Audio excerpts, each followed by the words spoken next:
চটপটিটা কিন্তু আমরা সবাই কম বেশি খেতে ভালোবাসি। একদম দোকানের মতো কিভাবে পারফেক্ট চটপটিটা বাড়িতেই বানাতে পারবেন সেই রেসিপিটাই আজকে আমি আপনাদের সাথে শেয়ার করছি। ভিডিওটি ভালো লাগলে একটা ফলো দিয়ে দিবেন, আর ইউটিউব থেকে দেখলে সাবস্ক্রাইব করে দিবেন। প্রথমেই আমি ডাল ভিজিয়ে রেখেছিলাম সারা রাতের জন্য। দেখেন ডালটা কিন্তু ফুলে ডাবল হয়ে গেছে, আর ওপরের খোসাটাও কিন্তু ছেড়ে আসছে, দেখতেই পাচ্ছেন।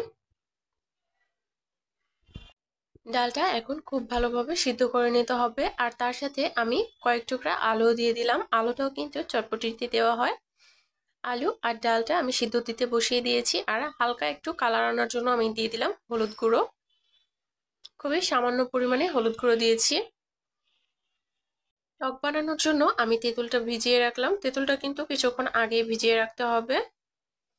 আমি ঝাল টক বানাবো তাই অনেক পুরনো তেঁতুল নিয়েছি।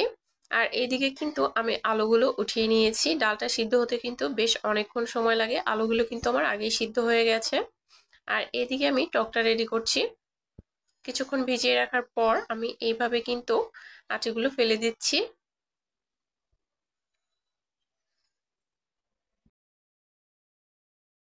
ঝাল টকেও কিন্তু সামান্য পরিমাণ চিনি দেওয়া হয়। আমি এখানে 2 চামচের মতো চিনি দিয়ে দিলাম। চিনিটা আপনাদের পরিমাণ মতো দিবেন, চাইলে 1 চামচও দিতে পারেন। তারপরে দিয়ে দিলাম হাফ চা চামচ চিলি ফ্লেক্স। চিলি ফ্লেক্সটা কিন্তু দিতেই হবে। আর তারপরে এখানে দিয়ে দিলাম কিছুটা ধনিয়া পাতা কুচি আর কাঁচা লঙ্কা। আর দিয়ে দিলাম চটপটির মশলা। চটপটির মশলাটা যদি টকে দেওয়া হয় তাহলে কিন্তু টকের টেস্টটা দ্বিগুণ বেড়ে যায়। খুব ভালোভাবে সবগুলো উপকরণ মিশিয়ে নিয়েছি। আর এইদিকে কিন্তু ডালটা সিদ্ধ হয়ে গেছে, আর আমি কয়েকটা আলু ঠিক এভাবে গালিয়ে দিয়ে দিয়েছি। ডালটা কিন্তু আমি নামিয়ে নিয়েছি। আর তারপর আমি এখানে দিয়ে দিলাম 2 টেবিল চামচ চটপটির মশলা। চটপটির মশলাটা দিয়ে খুব ভালোভাবে মিশিয়ে নিলাম।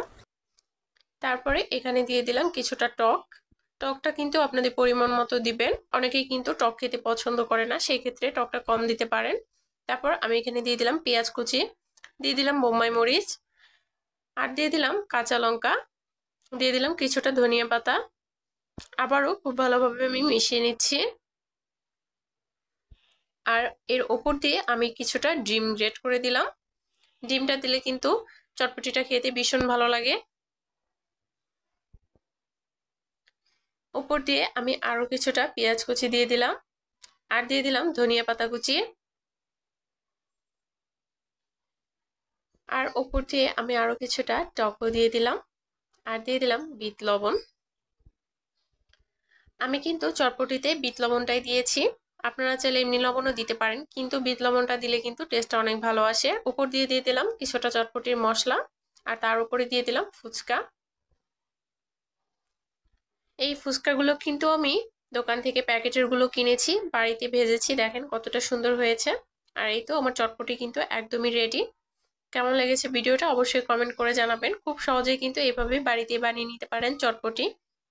এই চটপটিটা খেতে কিন্তু দোকানের থেকেও অনেক বেশি মজা হয়, একবার খেলেই বুঝতে পারবেন। ভিডিওটা ভালো লাগলে একটা শেয়ার দিয়ে দিবেন। সবাই ভালো থাকবেন, দেখা হবে নতুন কোনো ভিডিওতে।